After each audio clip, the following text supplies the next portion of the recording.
What's up, Moto Buddies? Mike here from Taco Moto. This is a 23 500 Excf, and this bike has just recently completed a build out at the Taco Moto build shop.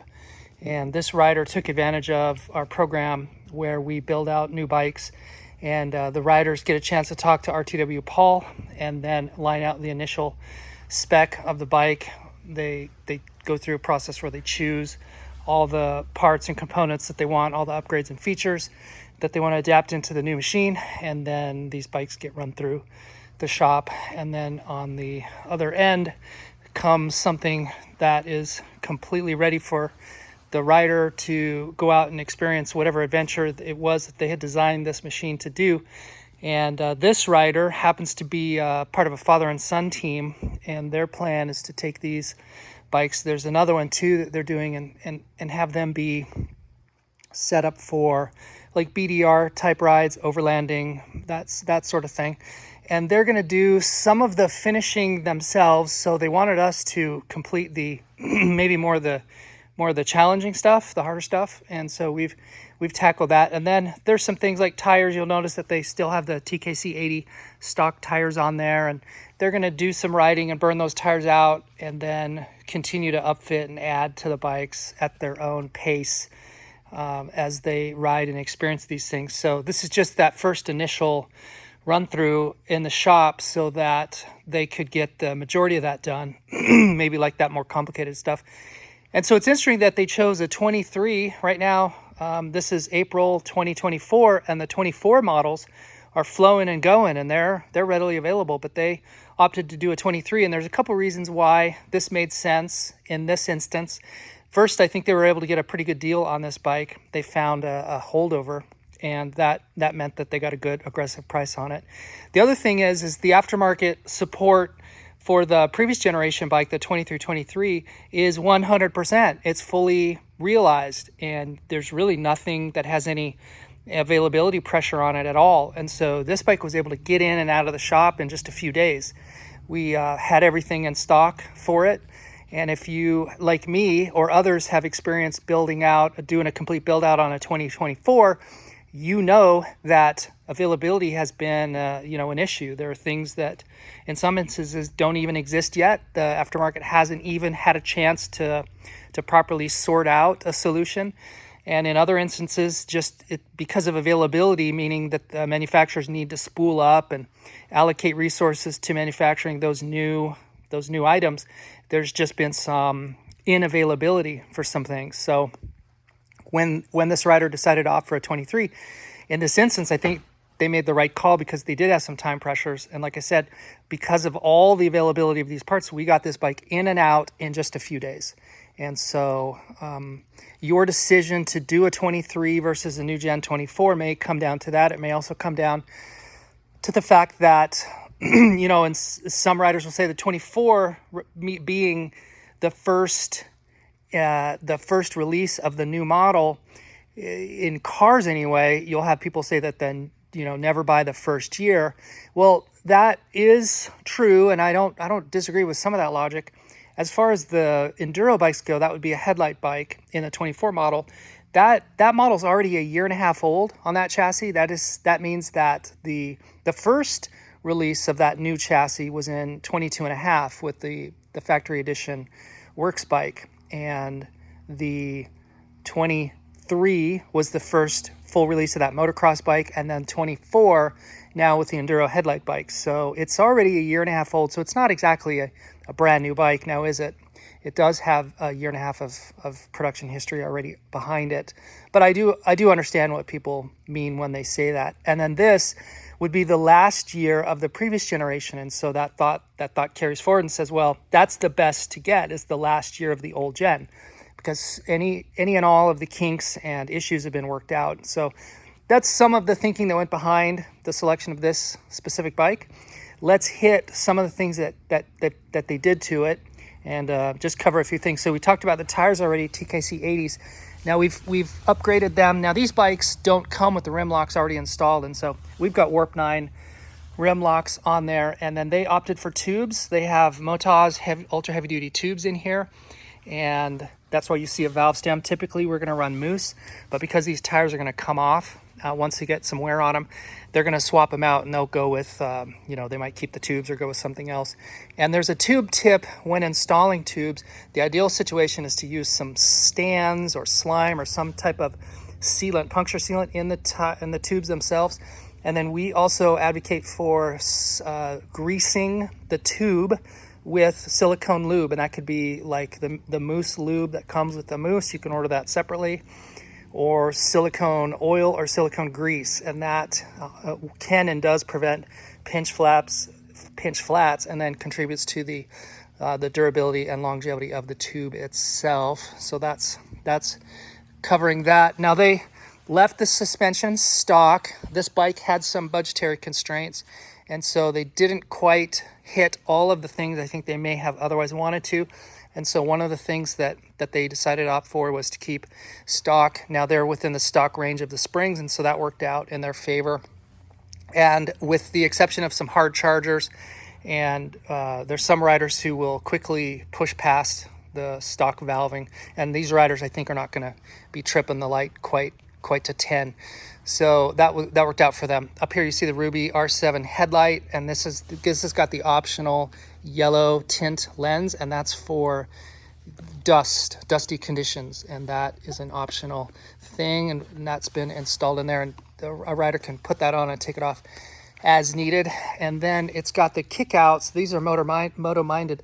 This little bracket right here kicks the headlight out to accommodate the dash, the moto minded dash.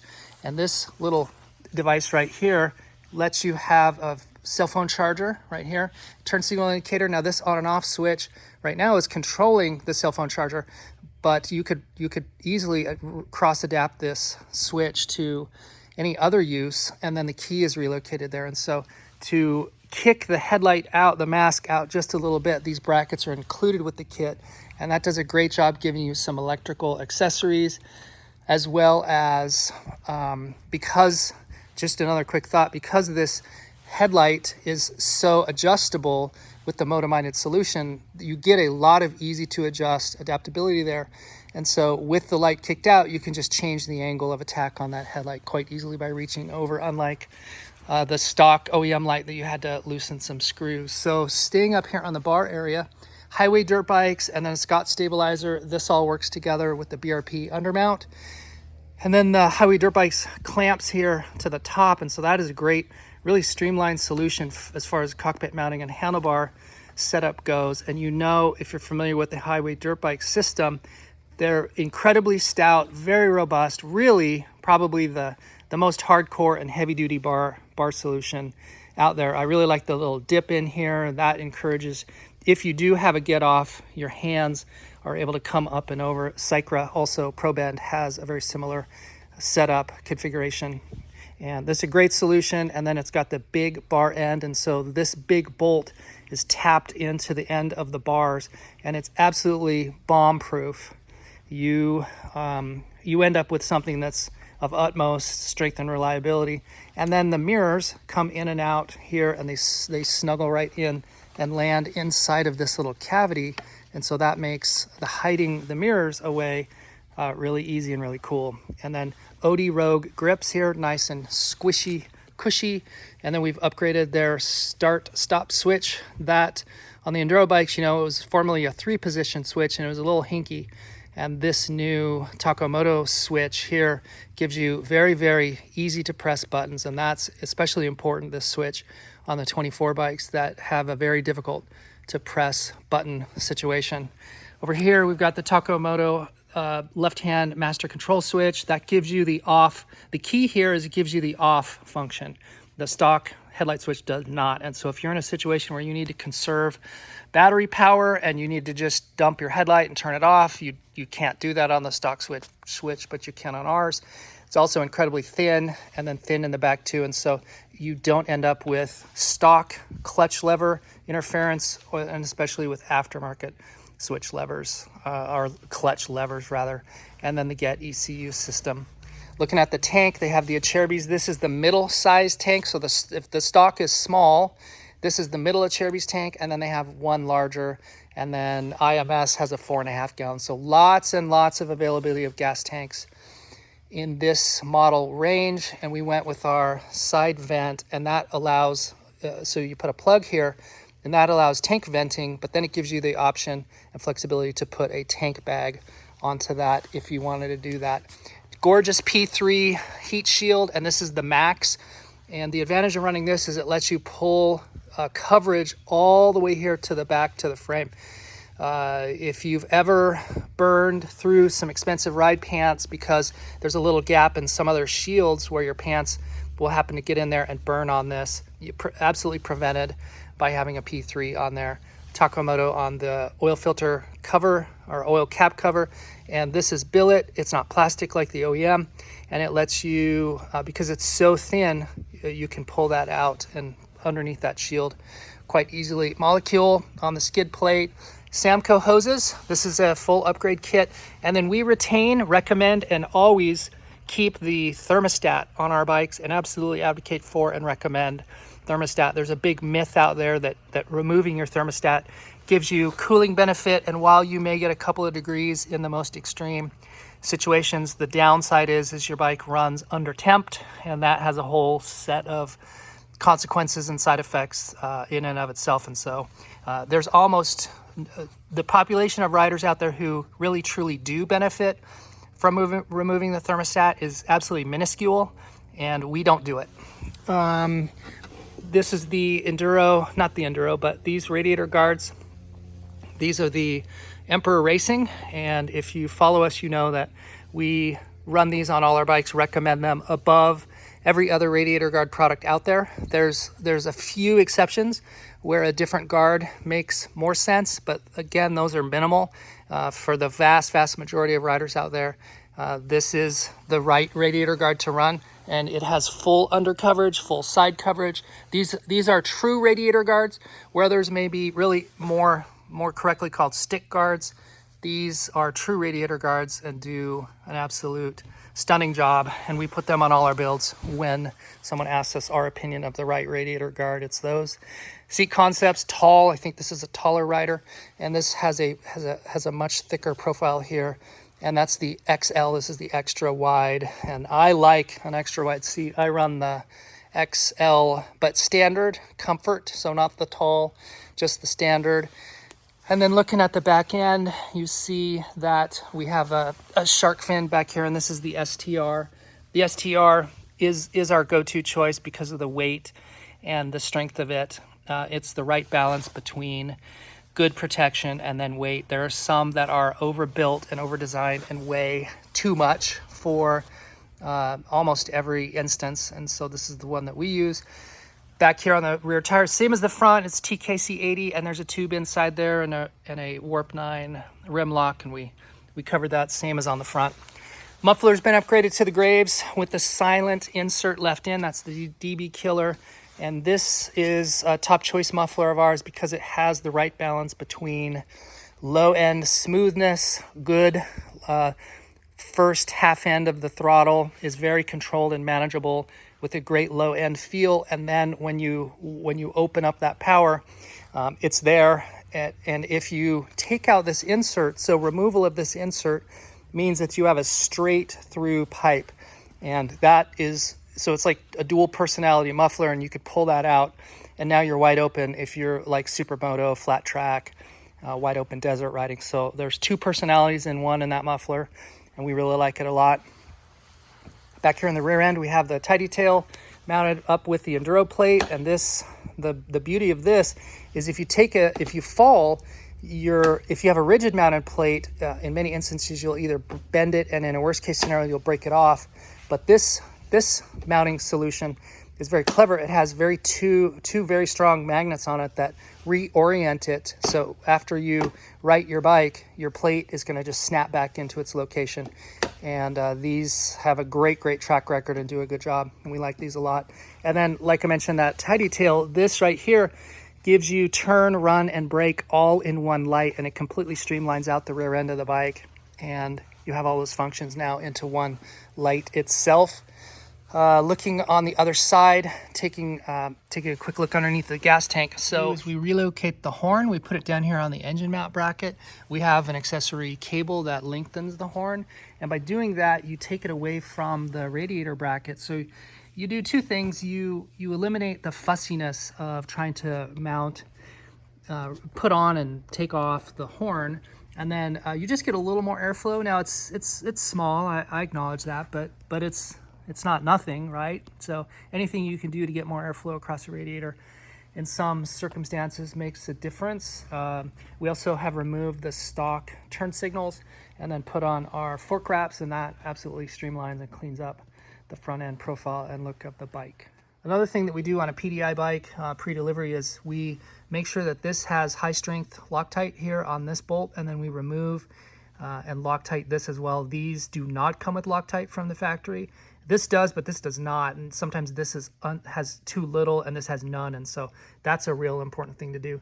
Another thing is to make sure that your shackle here, your pin for your brake, or I'm sorry, for your foot peg, comes out to the top. The bike came from the factory with this installed in the opposite direction, and then what happens is the kickstand will hit that because this side sticks out farther than that side, and that will become an issue with the kickstand. And so we had to remove this on a factory bike and then swap that around. So just a few things to be aware of. Something else we do on these bikes is to harden off the fuel system. And how that works is on the stock tank, this adapter here, the Fuel 90, is plastic. And so we upgrade that to our billet CNC model. And then we have a brass chrome connector here where the stock one is plastic. And then we use a Golan inline 10 micron fuel filter, and all of that absolutely hardens out the fuel system. And then to finish it off, we use a Sidewinder hose, and this gives us the adaptability to change any of the angles, because when you add these new components in, you change the length here. This is longer than the stock connectors were, and so you have to just, and then this is a larger tank too, so anytime you make any of these changes, the stock hoses are just not going to fit anymore, and so we use a Sidewinder hose to figure out new routing for that. And then another thing you'll notice is we put on screw type connectors. Here in the shop, we'll cut off the single tab ear type connectors, and then we put on screw type, and that is because it gives you maximum serviceability in the field without having to deal with cutting off those very fussy, pesky screw type, or rather the tab ear type connectors. Like it's happened to me before, where I've had to hold a flashlight in my mouth and use a Leatherman to do surgery on those clamps to try to get them off to make hose repairs. So we just put on fuel injected rated high PSI screw type clamps right when we have the chance, and we do all of them. So we cut off all of those. And then if you take a cactus needle in a hose and you have to change it out, you can just really quickly and easily do that. And then obviously that means you're going to want to carry a little bit of spare pressure rated fuel line hose in your pack in case that happens to you. On the primary sprocket, we have a Dirt Tricks dome washer, and these are our absolute favorite.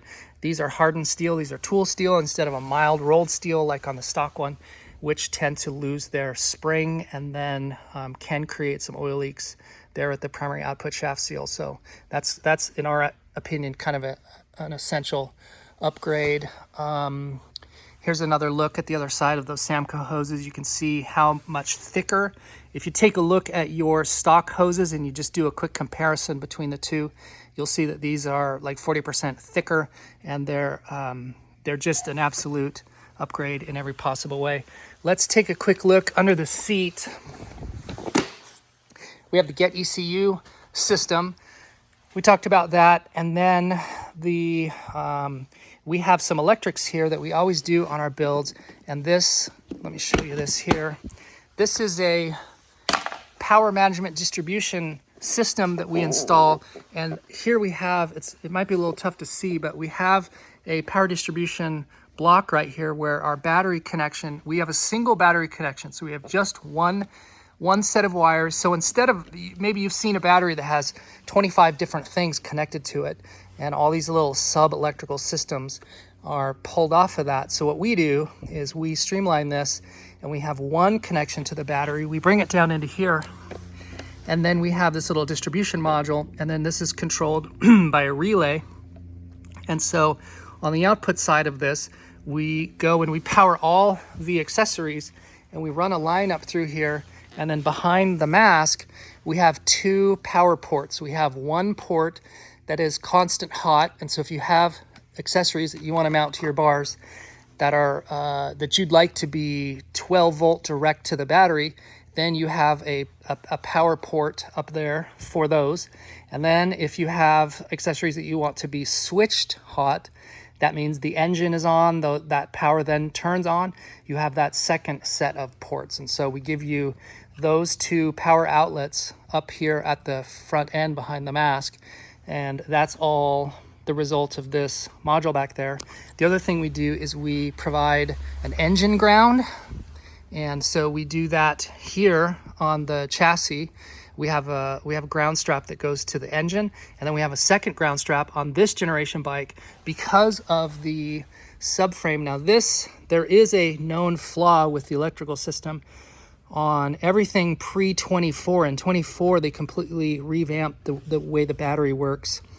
But on the previous generation bikes, you had an aluminum subframe, you have this strap that connects the battery to the aluminum subframe, and then you have 4 points. There's 2 bolts on each side, here and then here, and this is where the aluminum subframe mounts to the steel mainframe. And some of the issues that have happened on that configuration in the past is if these bolts were to ever loosen up and you get some rust that happens between the steel and the aluminum, and the fact that these are dissimilar metals, then you might have some grounding issues. And riders will do well on an occasional basis to take all 4 of these bolts off and then hit these with some sandpaper or steel wool, and then put a little dielectric grease in between the 2 different metals, the steel and the aluminum.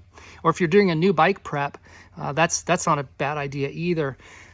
And this bike did receive a full prep where we pull swing arm bearings and steering stem bearings and make sure everything is greased properly, and do that first initial pre-delivery service. So back to this. So what we do with our auxiliary harness is we give you an engine strap, and then we give you a chassis strap, and that all comes off this auxiliary wiring harness and then directly from the battery. And so it's not a replacement to the grounding strap. It's imperative that you maintain a good connection between your battery, your chassis, subframe rather, and then the subframe to the mainframe. All of that's absolutely imperative, but this scenario, our system, gives you an engine strap and then a chassis strap as a secondary, as a backup, as a failsafe. You'll notice that on the air filter, we've got a PC Racing filter skin, and then underneath that is a PC Racing filter gasket. And that might wrap it up. If there's a few other things that I may have missed, I'll put those in the notes to this. But this is a pretty clean, pretty straightforward, very capable bike, very stock looking, right? Stock graphics, and for the most part, not too extreme, but a really capable bike that will give the father and son here, ride team, an absolute great experience. I think we also upgraded the in-tank fuel pump to the Taco Moto 3,000 hour fuel pump, and then probably we put the fuel pump or the fuel filter, Taco Moto fuel filter in there as well. That's probably it for this bike. If you have any questions, let us know down below. If you want us to build you a bike, please reach out to us. We will put email and phone number in the notes below, and we can work with you on anything from mild to wild. Whatever you wanted to do on a bike, we got you covered, and we're happy to talk to you and get you sorted out. And again, if you have anything you'd like to know, please just hit us up, like, subscribe, go out, get some adventure.